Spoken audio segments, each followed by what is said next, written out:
Que un usuari no es presenti a una visita programada que té amb el seu metge de família, amb la seva infermera, amb una agenda de proves diagnòstiques, el que té un impacte directe sobre l'accessibilitat d'aquell centre o d'aquell servei. El que fa és que acaba generant llistes d'espera necessàries, doncs són visites que no es realitzen i que no poden aprofitar altres usuaris. A més, comporta un malbaratament de recursos que són escassos. Estem parlant que aproximadament el 10% de les visites d'un metge de família no s'acaben realitzant perquè els usuaris no ens avisen. Això estem parlant de que, per exemple, en el cas d'una àrea bàsica com Sant Celoni, són aproximadament 5.000 visites que no es realitzen, que és el mateix que el nombre de visites que fa de mitjana un metge durant un any.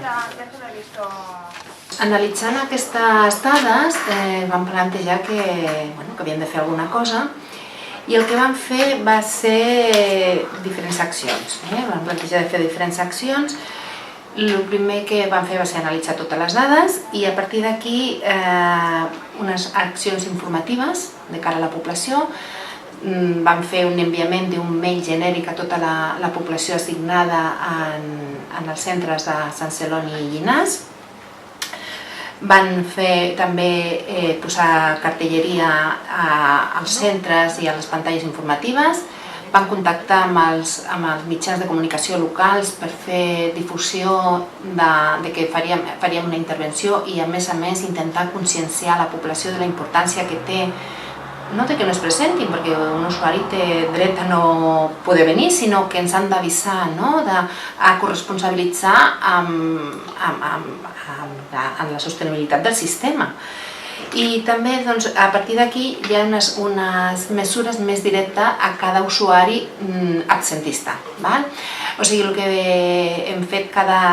estem fent actualment i vam començar a fer a primers de juny és que cada dia dels usuaris que no es presenten automàticament es genera un correu electrònic que s'adreça a aquest usuari dient-li que tenia una visita programada i que no s'ha presentat.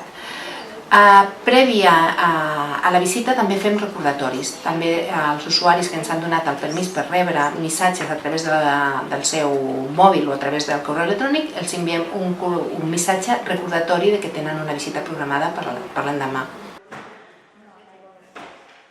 Sí que hi ha una percepció de que els usuaris truquen més per avisar que no poden venir a visitar-se i també com que se senten com més responsables d'avisar i de dir-nos que inclús a vegades ens truquen per dir no se m'ha oblidat trucar, disculpeu-me.